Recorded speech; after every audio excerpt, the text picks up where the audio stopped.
So Brandon, you were on national TV dealing with what case? So I was on.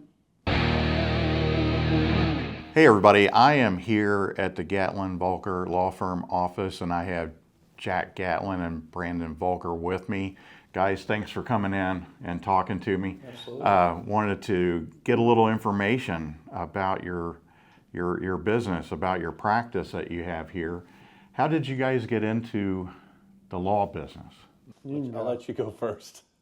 I got into it because I had a history and poli-sci degree, and there's not much else you can do with it other than go to law school in 1996. So that's kind of what led to me going into law. Yeah, I have an accounting degree, so I had a lot of other options. I was a history and poli-sci major for a while at the University of Kentucky. I think I probably, in all fairness, was motivated to go to law school by watching a lot of those old cheesy shows. Really, like Perry Mason and Ironside, Matlock. Matlock. I think the O.J. Simpson trial was going on probably at some point while I was in college. I think that intrigued me a little bit. So you looked at that and thought, I could do better than that. No, I just thought it looked fun. Ironically, you know, been a long time since we've done a lot of criminal law, but that was probably part of the motivation. And yeah, I liked L.A. law. You know, they were always fancy and right. You know, I think when I went to college, I knew that wasn't going to be the end. So I think I knew I had to do something. I did take a GMAT. I thought I was going to get an MBA, but law school seemed like it was the best path. I see. So if you're watching this and you're not aware, so in order to get into law school, you're talking about a 4-year undergrad degree, and then you take the LSAT, is it? That's right, yeah. And based on your score with the LSAT, you get accepted to a law school. That's right. And how long does it take to complete that degree? 90 credit hours. Which 3 is? years. Yeah, the way the law schools do it, it's 3 years. University of Kentucky, where we both graduated from, is a traditional 3-year school. There are law schools that'll do, I think, some non-traditional 3-year programs where you can do part-time over 4, and I think there might even be a condensed program now at like 2 or 2.5 years at a couple law schools. Interesting. So Brandon, once you got into law school, you completed your degree, what was your next steps? So I got out of law school and returned home to Northern Kentucky from Lexington, and then went to work as an assistant county attorney for Gary Edmondson at the time. But what I really did was civil work. I was what they called the civil assistant. So I did most of the legal work for Kenton County Fiscal Court, and then also started with a private practice at the time. So it was kind of a hybrid. The benefit that I really received from it, I was learning private civil law, but I was also learning governmental law, which, you know, served me well, which is probably one of my connections to you in Pendleton County. You know, ultimately ended up representing the city of Falmouth at some point in time. So that was kind of where I started. Years after the Erpenbeck thing, I was on American Greed. I was actually on vacation with my wife when my secretary called to say American Greed producer was trying to track me down. So at the time, I didn't know what American Greed was. My secretary did. She was all excited. So got back to town. They came to town, literally rearranged my whole office, turned it into a TV set, and did an episode on American Greed about the Erpenbeck and the homeowners who I'd represented in a class action. So it was kind of funny. To this day, whenever that runs, I'll get calls occasionally around the country of people think I can help them because they ran that episode of American Greed. But what's the craziest thing about it is everybody thinks, oh, you must have been a brilliant lawyer for figuring this case out. It was a simple case. At the end of the day, when I was a second-year law student at UK, somebody asked Professor Weinberg, it happens all the time. People take a check that's not payable to them and they put it in a bank and the bank cashes it. What does that mean? And he said, means the bank is liable. So I literally learned it as a second-year law student, what became the quote-unquote Erpenbeck case, that basically when those checks were taken, deposited not to the bank where the mortgages would be paid off, but into the Erpenbeck account, that bank was going to be liable. So, you know, I ended up getting on national TV for something that was really, really basic, learned as a second-year law student. The brilliant attorney. There you go, Brandon. Professor Weinberg, I guess, gets a shout out for him teaching me that. That's amazing. And Jack, how about you once you got out of law school? Well, actually, when I got out of law school, I went into accounting with an accounting degree and a law degree. I actually started out at Arthur Andersen, and that's what brought me to this region. I was not at Arthur Andersen long. If anybody knows that story, Enron was not a good day for Arthur Andersen. Oh, goodness, that's right. Yes, so Enron kind of shut it down, and arguably the Enron Arthur Andersen debacle led us to all of the Dodd-Frank legislation we deal with today with banking regulations and whatnot, which are all probably improvements on the system. So I started out at Arthur Andersen, and I knew that my days at Andersen were limited just based on it ultimately did shut down. So a colleague of mine at Arthur Andersen and I were looking for jobs, and a good friend of his was a gentleman by the name of Alex Edmondson, and he said that his dad had some office space available and might be able to help me out. So I reached out to Gary Edmondson, and that's actually, ironically, when I met Brandon there at Gary's office back in 2001 is when I would have been there. Okay, well, tell me about the day you guys got together and said, well, we need to create this law firm. Well, that's kind of, so when we met that, I always found it funny. In fact, I was joking because we had 2 law clerks this week working at the same desk.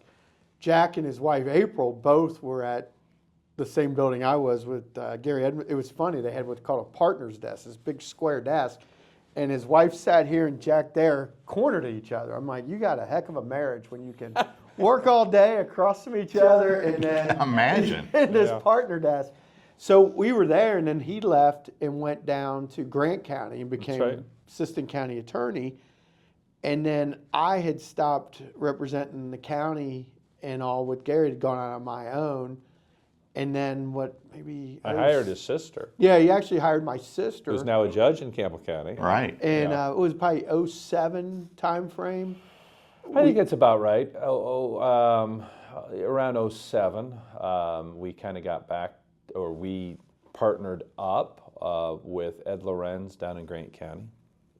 And I was in Cold Springs, so we kind of had a 2-office approach. We did, and then we kept that through, I was county attorney in Grant County for a minute, and then we kind of kept that together through 2010. In 2010, we split off again. I joined another law firm, Strauss Troy. You went back on your own. Mm-hmm. And then we got back together at Friend Freeze and Arnold 2012, 2013. Yeah, probably 2013. And then we split off from Friend Freeze and Arnold in 2016 and have been in our current iteration of Gatlin Voelker ever since. Well, nice. So that's a complicated story, I know. It's sort of like Yeah, in talking to people in various businesses, there's usually 2 pathways. Usually one pathway is, I knew all along this is what I was going to do. And then another pathway kind of took the person in and out through a zigzag pattern into what they're doing today.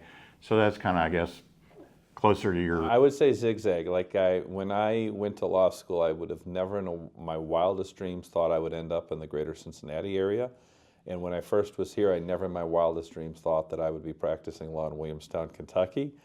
Or, frankly, at that same point I was in Williamstown, I practiced law a lot in Falmouth, Kentucky, and that would have never been like, when I was in high school mapping this path out. Right. I think I, for one, have always just kind of taken the opportunity as it comes, and I see opportunities, I seize them, and I kind of go where the opportunity is. Yeah, and that brings up a really good point, because for a lot of people, if they're looking at business, I know for myself that sometimes you walk up to a door and it's locked. Right. The question is, do you go to the next door, or do you try to pick the lock, or do you try to ram it open? And so there are times where I felt like I've been challenged to ram the door open, but then sometimes you just need to move on to something else. How did you guys make the decision, especially being together and then apart and then coming back together? How did you know that it was the right decision? Brandon, if you want to go first. I think the best way to look at it is when we kind of left being with a big firm and decided to go out and start our own, I think that we both sense that the more traditional practice of law that you had to diversify from the standpoint of maybe be able to handle more areas of law. The days of, when I first started practicing, there were people that were the quote unquote rainmakers that, had lots and lots of work. Whereas now it was becoming, you didn't have that as much. You also need to understand really the way the market's going. If the economy's kind of down, you probably weren't going to have a big real estate department going at the time. You also had to really start to encourage people that it was difficult to just join a firm and think that those few rainmakers could just bring in enough work for everybody, that you needed to almost encourage the person who maybe doesn't have a large book of business, but they have a small, that you help enable them. And you've got to really treat the practice of law like a business. I think when I first started practicing, it's like viewed as something you just show up, you sit there, you work, you bill your clients, you do your normal 8-10 hour day. We both sensed that you needed to be more creative. I mean, I go back to what was funny. It's ironic because we're sitting here doing a podcast. We were the first ones that, back for a while there, the key was if you had like blogs and the string, what would show up in a search. Now, of course, Google doesn't use that, but we were kind of on the cutting edge of that. I think that the key to be successful in this business is you've got to be changing with the tide. You've got to be moving. And that's kind of what led to us kind of starting this current iteration, that we try to be more proactive. We try to be, I don't want to say hip, but we're very big on social media, and not so much telling people about law. We probably share more about like me out at Pendleton Hills or something, hitting a horrible golf shot or something. That I think people want to relate personally with their lawyer more so than just reading something about law, and I think that trust factor. But I think it's all kind of what we've come up with from a business model to not just promote the law, but also us and the people we work with as from a personal side. I mean, what do you think, Jack? Yeah, I mean, I think a part of the reason is I think in this business you have a lot of people that are lawyers that is what they do, and law school does a reasonable job of building up being a lawyer. But I think the people that have an entrepreneurial spirit, and I think the lawyers that can also understand how to run a business, probably do better. And I know I enjoyed being a small business owner in the early 2000s. It was in ways more challenging than it is today. I had young children. And I think I wanted to see the other side. I wanted to see the larger firm environment, and I did. I got into leadership at the last larger firm I was at. And I think I realized that, if I'm going to run a business, I'd rather run a business where I have a lot more say and control, and in the backyard I'm comfortable with. So, I mean, the last firm I was at had offices in Columbus, Dayton, Cincinnati, and Fort Mitchell. I didn't necessarily want to build that big of a footprint. I wanted to focus a little bit more in my backyard, which is Northern Kentucky, and help people. That's right. And I think in a firm environment like this, everybody walks through this door, right? We don't represent Fortune 500 companies. We don't want to represent Fortune 500 companies. We represent entrepreneurs, small business owners, individuals, and that, frankly, is probably closer in line to why I went to law school than representing larger entities. Well, Brandon, you tapped into something I wanted to talk about that's really important, the story about working with you guys. And I can tell you that that's practically every small business out there. In fact, that is the one thing, the one weapon that small business has against large business and being completely taken over by large businesses is the storytelling aspect. Because as things get more fragmented in our society with social media and people not really interacting like they used to being that you'd get on a bicycle and ride down the street, or you'd be at a little neighborhood party every night or something like that. People are kind of fragmented and they're by themselves. They're hungry for stories. And if they know the story of the business owner, whether it's the corner convenience store or the attorney down the street, they're more apt to do business with those people. They have to know the story, they have to like the story. So you guys touched on something that's very, very important that probably helped you all more than you even know, with being out there and telling the story a little bit more so than, say, the other law firms do. So tell me about Gatlin Voelker, what you guys do today, what you center on, what is the game plan moving forward? I mean, our game plan is obviously to try to grow, but never lose sight and continue to do what we do best. Like to your point, you know, I joke sometimes that, you know, some of what are perceived my closer friends, ironically, are client. You know, and then we met through that relationship. Yeah. But it's not uncommon on a Monday morning, the text I'm getting about whether the Bengals play good or bad are ironically my quote friends, but they're also clients, because you're with each other professionally, but then you're also, you know, because you're together that way, it just lends itself to have, you know, friendship even outside the practice of law. I mean, yesterday we were with a client of Jack's, a banker friend that we both have used, and it, you know, that's basically who you sometimes socialize with, or actually probably socialize the majority of the time with. So I think that's the key to our growth is, to your point, using the fact that we're not just hiding behind emails and text, that you build those relationships to where it's not just the work you get from them, it's that they vouch for you. If they hear a friend or family needs an attorney, they don't just casually mention, like, no, you need to call these folks. They're good people. They helped us, they'll help you. And I think that's how you really grow, and that's what we strive to do.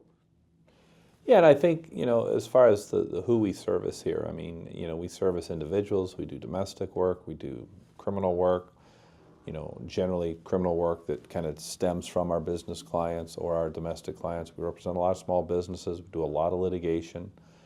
And you know, in the last, I'm going to say 10 to 15 years, I think we've developed a niche in the governmental world where we represent, I don't know, 8 to 10 municipalities in northern Kentucky.